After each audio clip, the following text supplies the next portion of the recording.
Now let's get started talking about populations.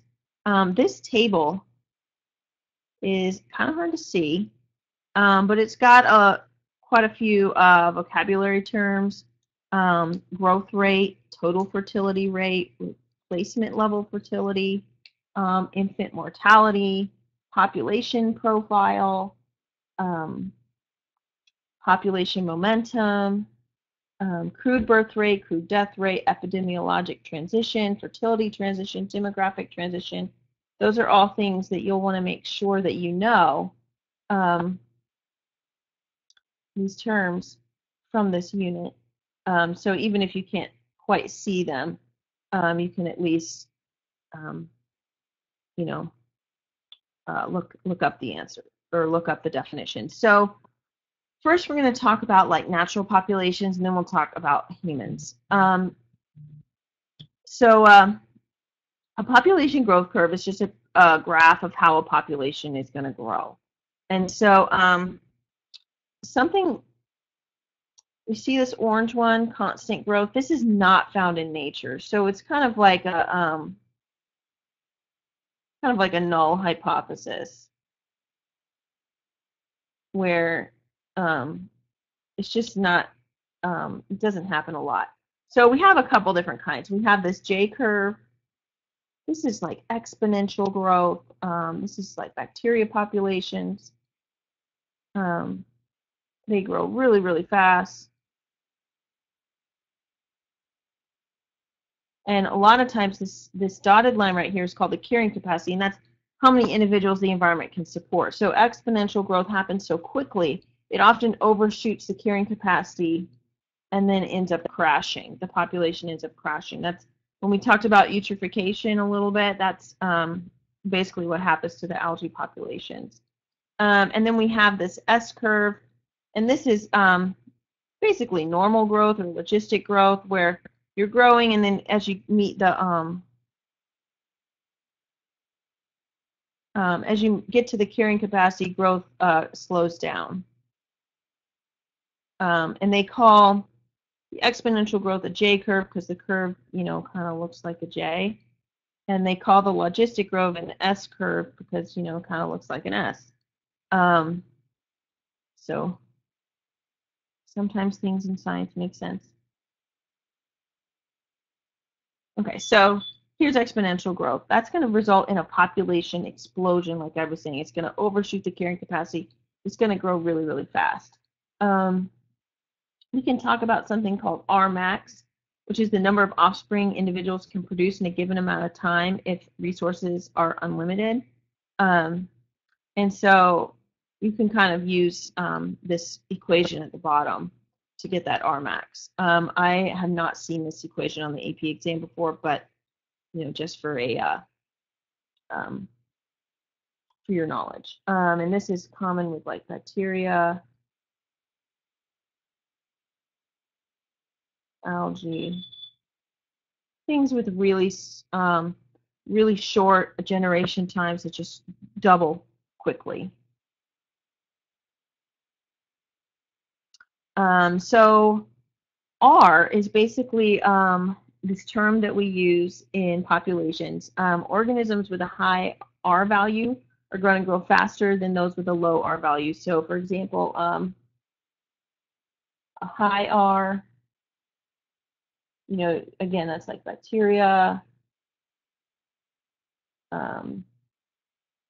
like clams, insects, algae, those sorts of things.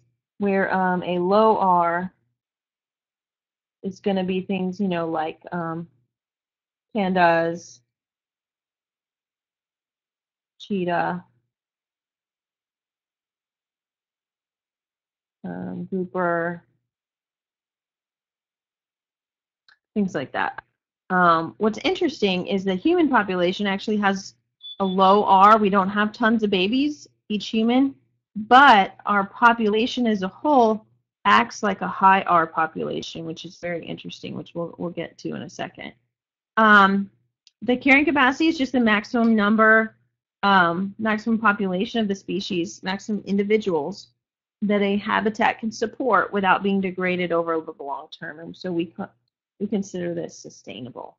Okay, so if these guys, they overshot their carrying capacity, they're going to run out of resources, and they're going to die, at least a few of them, and drop back. It's not uncommon to see populations kind of do something like that, and then they start growing fast again, and then do stuff like that.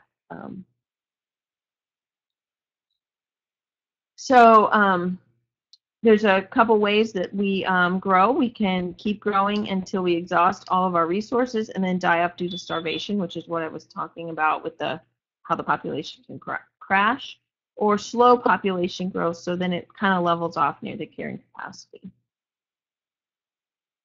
So logistic growth, this is growth pattern number 2. What's interesting is logistic growth. As the population nears the carrying capacity, growth will slow until the population growth actually equals 0. And the maximum rate of the population growth occurs halfway to K. So this area right here is going to be max growth. Here it's kind of ramping up.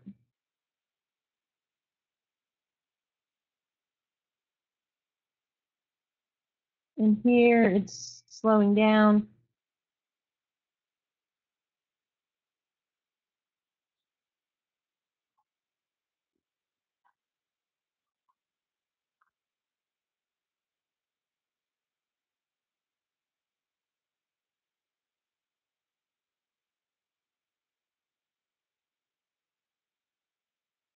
Okay, so here's this crash I was telling you about in exponential growth, and then logistic growth. Sometimes it'll overshoot a little bit, but it kind of stays right around that carrying capacity. I feel like I just said that. So biotic potential is an interesting term, and it's basically the rate at which members of the species reproduce. Okay, so this is it's a positive thing. So there extra resources in the environment, things like that, that will increase your biotic potential.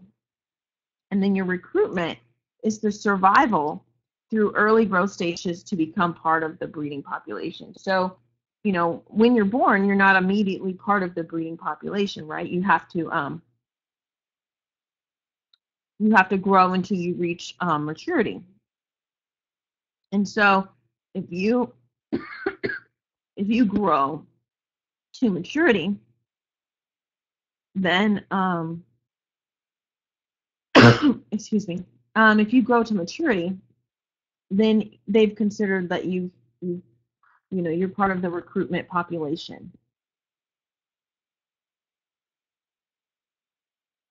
And then environmental resistance is kind of the opposite of biotic potential. So anything that's going to limit your population increase. So disease, predators, if you have like a natural disaster, anything that's going to limit your population increase is going to be environmental resistance. So environmental resistance is, reduces the population size, and biotic potential will increase the population size.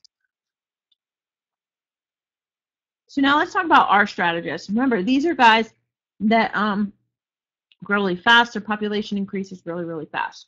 So what are some things that these guys do? They produce large amounts of young, but they leave survival to nature. So they don't have a lot of parental care. They just kind of like put their seeds out there, put their babies out there, and hopefully they survive, like insects, things like that. These guys often have low recruitment. So, if you're a frog and you produce 100 eggs, not all 100 babies are going to survive to adulthood. Maybe just like, 15 or, maybe sometimes even less. These guys are going to reproduce really, really fast. So like I was talking about bacteria, they have like a really fast generation time, so they'll go really fast. A lot of times these have a short lifespan. They don't live very long, so they need to reproduce quickly. Oftentimes they're very small. They have huge boom and bust populations. So, for example, when we talk about eutrophication, and the algae just grows really crazy, and then the area runs out of oxygen and or nutrients, and the algae die. And then these are considered weedy or opportunistic species, and they're often invasive species. So an invasive species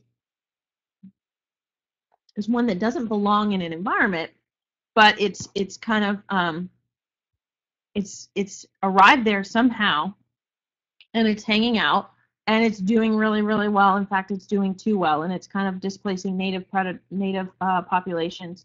You know, all of these characteristics are also characteristics that would make a critter, or like a plant, survive really, really well in an environment that is not their natural one. Case strategists is technically what we are. They have a low reproductive rate, but they protect their young until the young can compete with adults for resources. So a lot of these big charismatic megafauna, a lot of times they're case strategists. Endangered species are often case strategists because it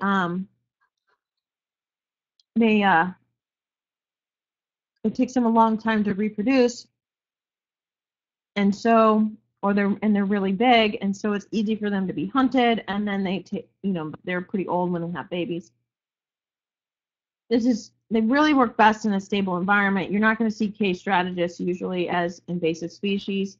They're really well adapted to normal environmental fluctuations, but anything, apart from that normal fluctuation is going to cause them some issues, and it'll be difficult for them to adapt to that. So, for example, like climate change and things like that.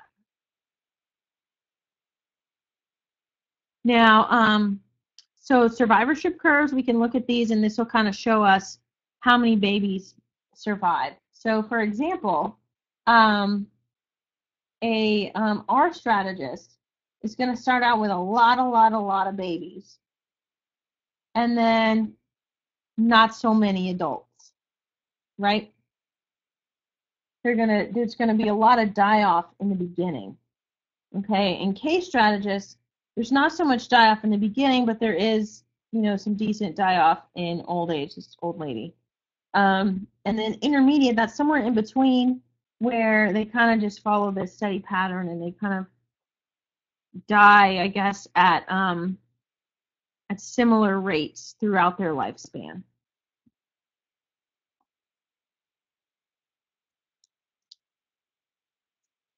Okay, so human population growth. This graph shows the human population, and it's kind of crazy because basically this is where you're starting, and this is where you're ending. We're actually past this now.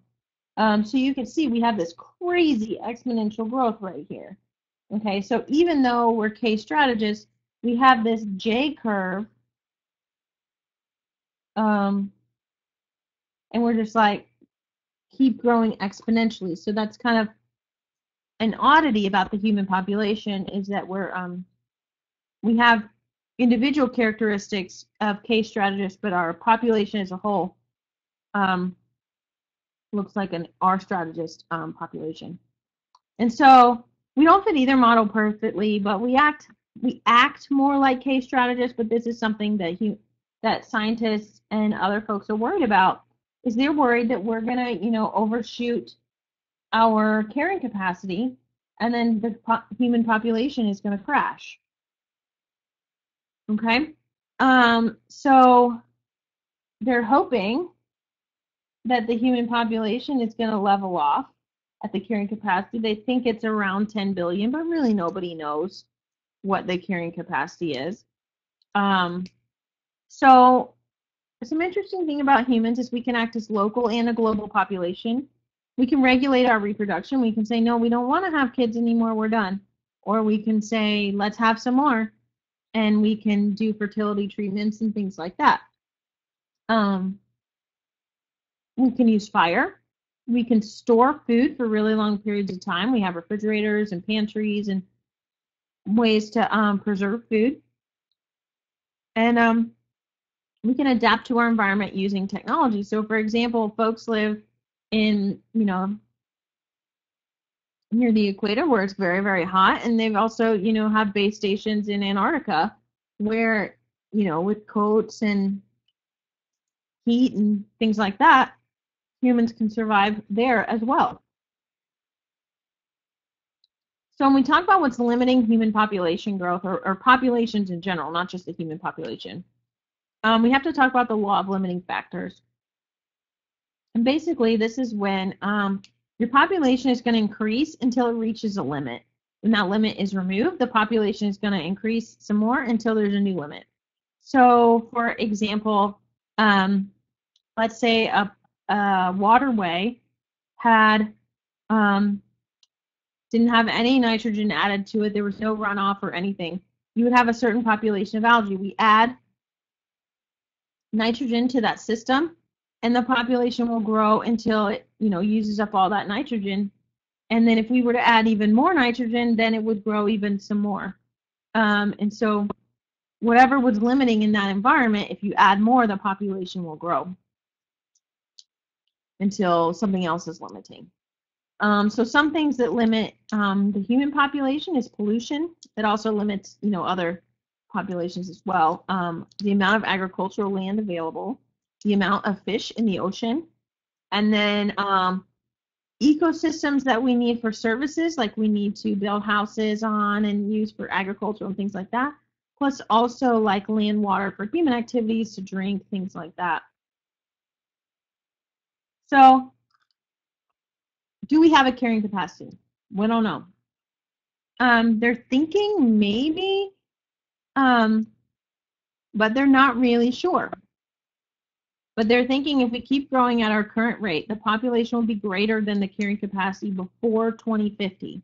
So that's not that long. That's like in your lifetime, right? That's hopefully my lifetime too. So these are some interesting numbers. So the human population, in order to go from 1 billion to 2 billion, it took 100 years. And then to add another billion, 2 billion to 3 billion, it took 30 years.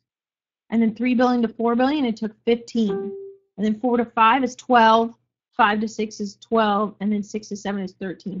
So you can see we're kind of leveling off here. So maybe we are kind of, our J curve is kind of starting to go like this. Maybe.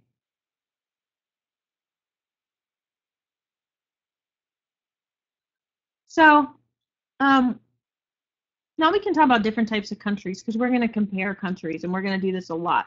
You're going to do it on the AP exam, and you're going to do it a lot in this unit. So high income, highly developed, industrialized, like the United States, for example, is known as a developed country. They don't like using like third world countries anymore, because it's like you're ranking countries.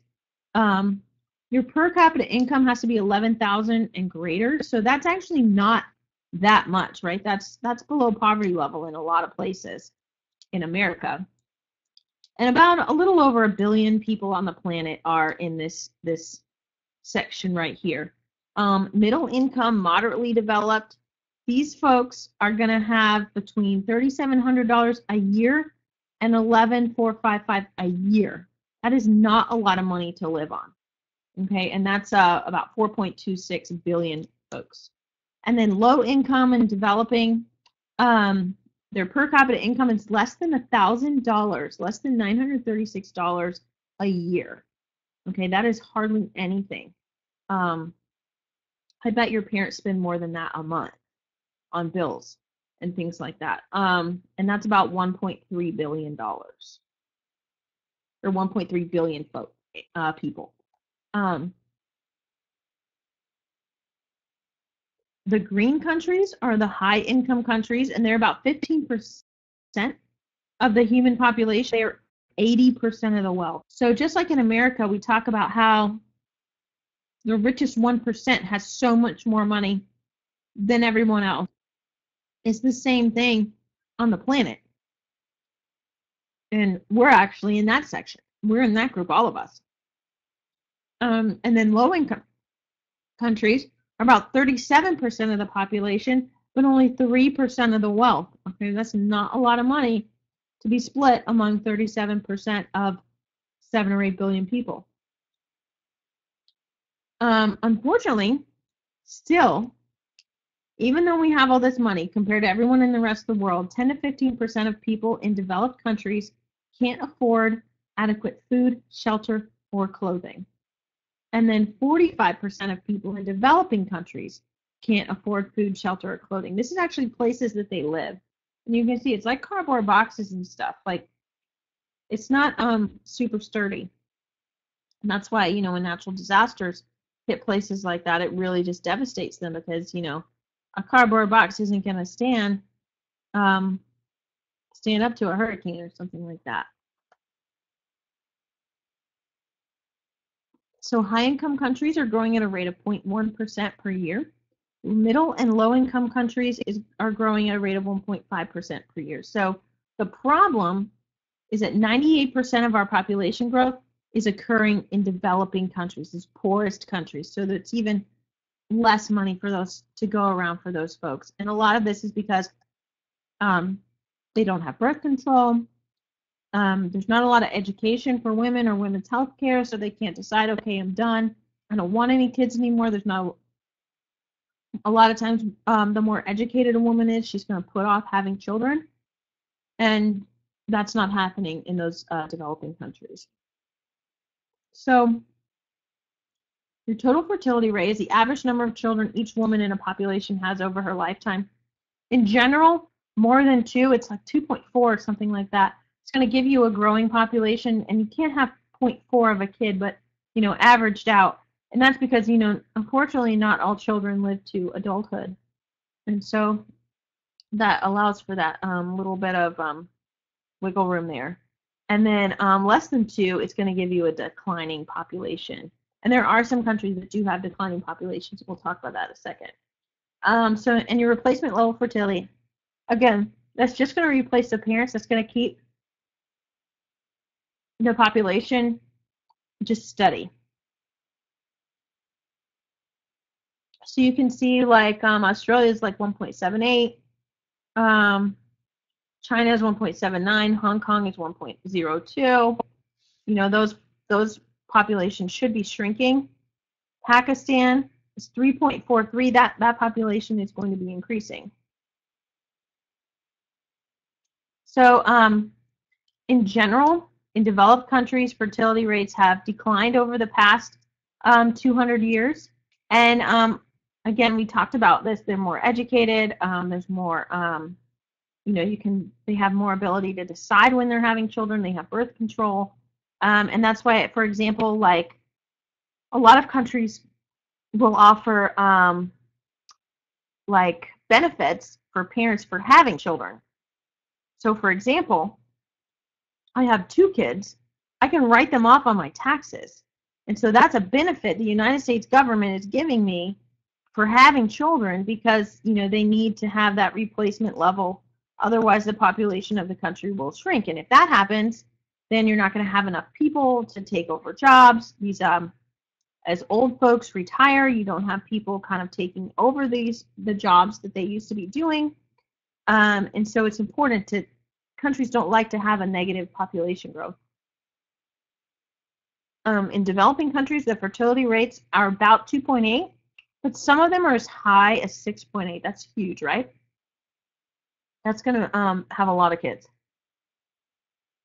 And about 82% of the population is in developing countries. And by 2075, it's expected that 90% of the human population is going to live in these very, very, very poor countries. So this is kind of a song that was really popular when I was in school. So not everything is great when you live in a country that has a lot of money. There are some problems. For example, the population can put some pressure on the environment. Affluence technology. All of these can maybe like hurt the environment. And so they have something called the IPAT formula, which is the environmental impact of your I. And it's equal to your population times your affluent/consumption patterns. For example, if you have more money, you're likely to maybe burn more fossil fuels and technology. And so then we can talk about our ecological footprint. I know some of y'all have been doing your water footprint, but you can actually do your total ecological footprint that shows, you know, how much you're using, for example, on the planet. And so in the USA, only 4.5, we're only about 4.5% of the population, yet we're responsible for 22% of CO2 emissions. So again, that's a lot of carbon dioxide that we're emitting into the environment, and it's more than our share of people. And that's because we're more affluent, and so we tend to buy more things. And now we can talk about population profiles. These are very, very important. You're likely to see one of these on the AP exam. There have been FRQs with population profiles. Sometimes they ask you to draw one. So it's really important that you understand them. Sometimes they just show you them and they want you to kind of read them. So your longevity is the lifetime of an individual, how long you're going to live. And so a population profile basically is like a sideways bar graph, and it's showing the number of people at each age for a given population. Sometimes they're called age structure diagrams as well. So for example, this graph, for example, we have a little over 10 million people in the 0 to 4 category for males, and just at 10 million in the 0 to 4 category for females. And a lot of times, the bottom of a population profile is very wide because you have more kids, and then as you get older, people die.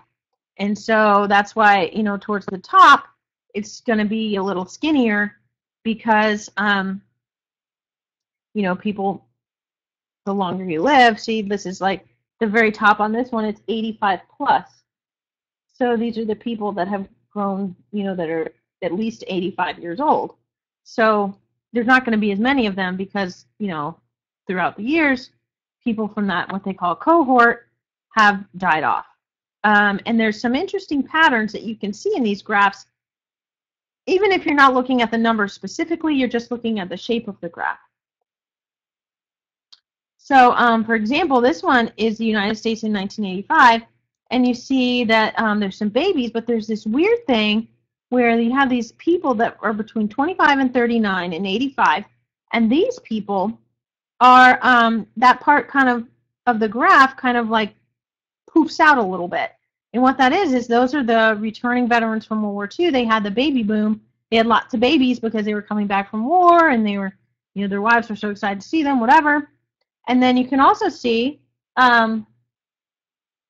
here, you know, it gets really skinny right there for a few years, and those were folks that were born during the Great Depression, and there weren't a lot of people born during the Great Depression because there wasn't a lot of resources, and so families, you know, didn't have children because they couldn't afford it.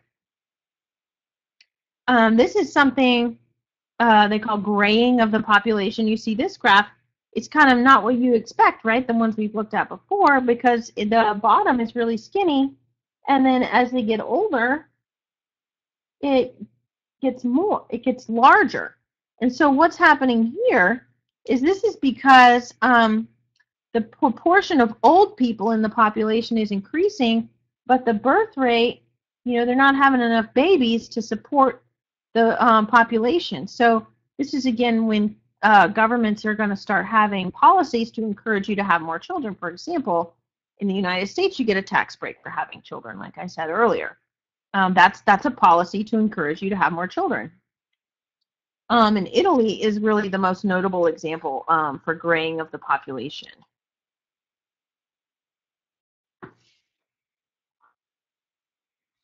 Now, a developing country, they have a really characteristic graph. And what happens here is most of the population is very, very young. In fact, 40 to 50% of the population are below 15, and the reason is lots and lots of babies in these developing countries. We talked about that.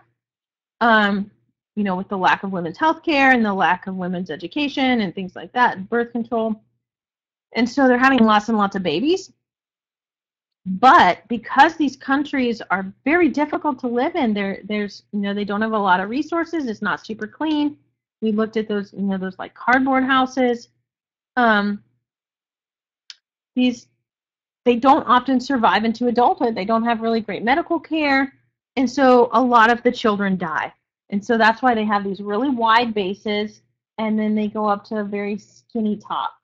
And the top is usually very, very skinny because this one, it doesn't even have the 85 plus. It's just 80 plus because there's so few people that get that old in countries or environments like that.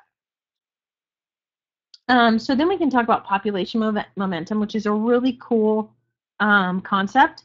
And it's basically the effect of current age structures on future populations. So for example, let's say we looked back at that last graph where they had lots and lots of babies.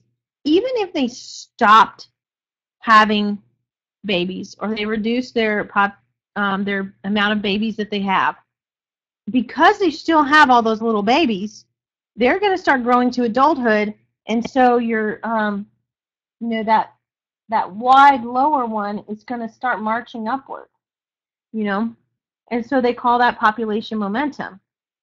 In an older population, it's going to be a little different. You're not going to have its population momentum in the other direction. That's kind of causing you to like lose people. So it's really interesting concept. So this is just some last minute stuff I wanted to add to this unit. So I don't have really great pictures, but immigration, and this is immigration with an I, is when you're migrating to a new area. So let's say, you know, we live here. This is a little person, and they move to a new area, right? They're moving into, I for into, I for immigration, and for, you'll see for in a second why I call it immigration, and it's really pronounced immigration. So I for into means you're moving into another population. This population is going to increase. Okay. Now, emigration, and I'm going to say it immigration because these two words are pronounced the same technically, immigration and immigration. And so I like to call it immigration and emigration when I'm talking about it, so you know which one I'm talking about. So emigration is when you're living in an area and you leave it. Okay, so you're exiting, and it's emigration. See, E for exit, E for immigration. Now, and that's going to cause the population to increase. Now, this top one, right, he's migrating into, so this population is going to increase. He's immigrating into this population, and he's emigrating from this area, right? Same thing. We're emigrating from this circle on the left, I'm going to make a square, to the square population on the right, or you're immigrating into the square population. Okay, so both scenarios, you can have both of them in the same scenario. When you're emigrating from somewhere you're exiting, this population is going to decrease, and this one's going to increase. And that makes sense, right? Because you're leaving the one on the left and you're going into the one on the right, so you're increasing that population.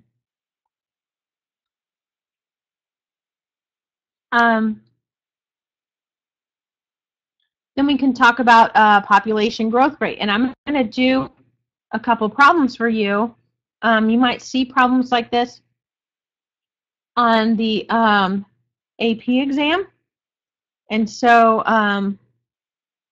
I'm going to just through them for you. And your formula is population growth rate equals the crude birth rate plus your immigration, right? Because immigration is going to increase your population, minus the crude death rate plus the emigration. Because remember, emigration is going to reduce your population. Okay? So, let's try this one out. So, let's see. We have a CBR of 2, I'm going to call it IMM of 1, a CDR of 1, and an immigration of 1. So my population growth rate is going to be equal to my crude birth rate, 2, plus my immigration, minus my crude death rate, plus my immigration. So then we'll have 3 minus 2. So our population growth rate will be 1%. Okay? And I would expect you to have a question like this on the AP exam because it's, you know, you can do that without a calculator. I did it without a calculator. And so this would, this population would be increasing.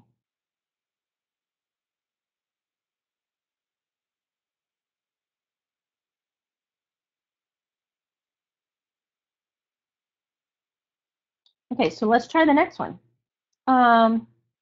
We have a crude birth rate of 1%, an immigration of 1%, a crude death rate of 2%, and an immigration rate of 2%. Okay, so our population growth rate is going to be equal to 1 plus 1 minus 2 plus 2. So we're going to have 2 minus 4, which will give us a negative 2%. Okay, since it's a negative, this population is going to be decreasing because the factors that increase the death rate or increase the population size are smaller than the factors that reduce the population size.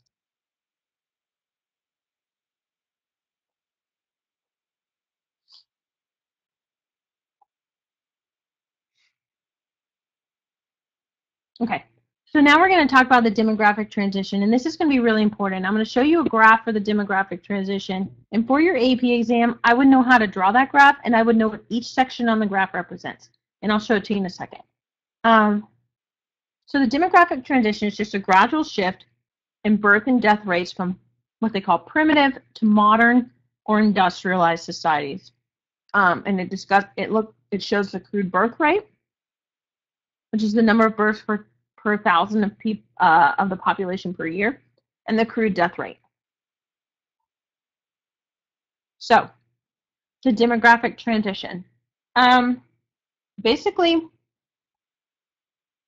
in phase 1, this is like pre-industrial.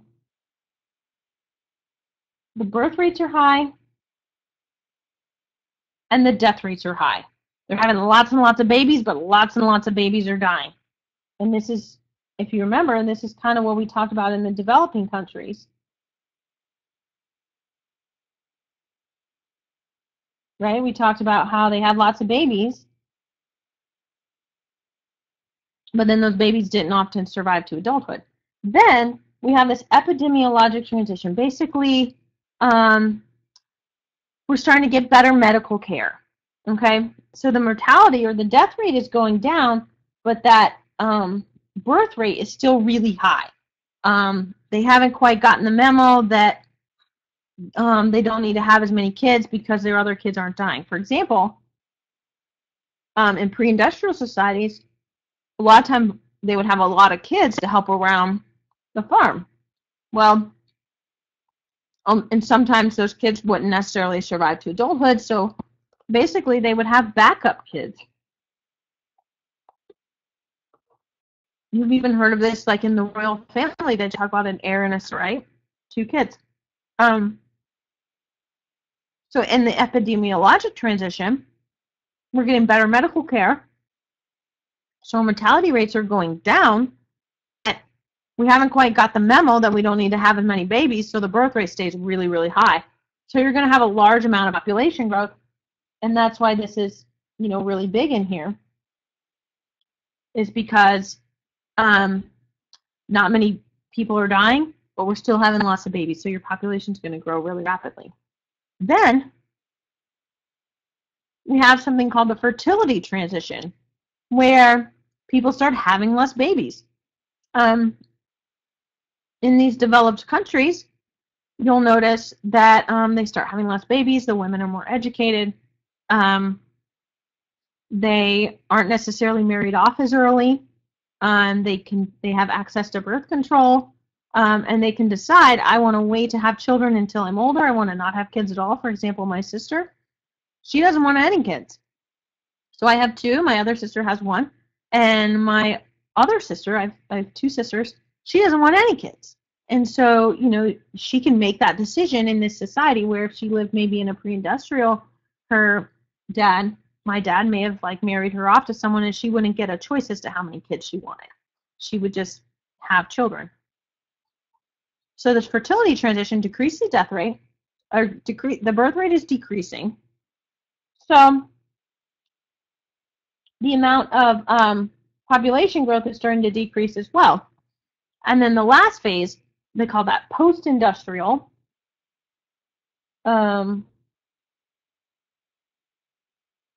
Is very stable. Again, low death rates and low birth rates. If you remember the United States, what our fertility rate was 2.1 or something like that, right around replacement level fertility. So that's really close to, what's going to keep the population at a steady size. So you should know how, for the AP exam, you should know how to draw this graph and what's happening in each phase. Okay? That's going to be really important. They'll ask you about the demographic transition, which is what this graph is called. And they may not show you the graph. They're going to expect you to know what it looks like. And, so I tell my students that they should know how to draw it.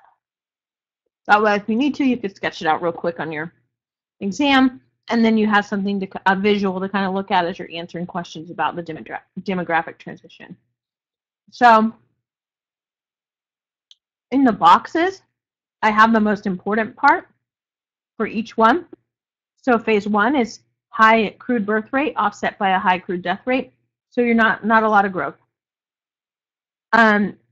In phase 2, you're going to have a declining death rate, but you're still going to have that high birth rate. In phase 3, you're starting to have that low birth rate now. Your birth rate is declining, and your death rate's already down, and so your population growth is kind of decreasing. And then in the last one, you have a low crude death rate and a low crude birth rate. So really, we do have some developing countries here. And these are going to be the very poorest.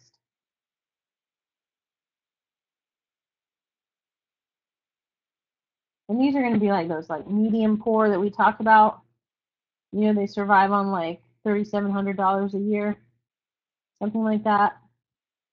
And then these are the developed, which is a lot of the European countries, the United States, places like that. And then the last one is your doubling time. So to calculate the doubling time of a population, you're going to use the formula 70 divided by the percent growth rate. Now, do you remember the crude birth rate immigration formula we did just a couple of slides ago?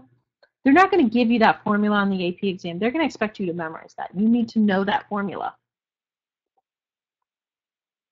Same with this formula. They're not going to give you this formula on the AP exam. They're going to expect you to know how to calculate doubling time. So you might have a multiple choice question that says, what is the doubling time of a population that has a percent growth rate of 5? Okay? So to calculate that,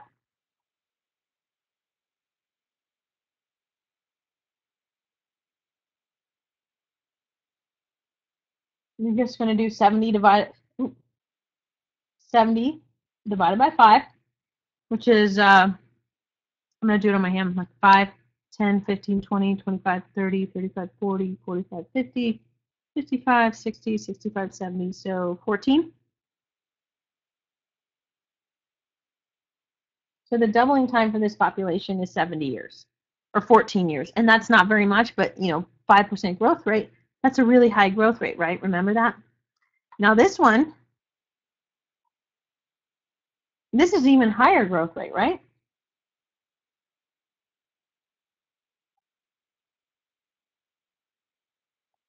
70 divided by 10, that's going to be 7 years. Okay, that's going to be even faster, right? So in most likely, your doubling time for developed countries is going to be pretty low. And your doubling time for developing countries is going to be pretty high because they're having more babies. So the percent growth rate is higher. So that is all I have for you today.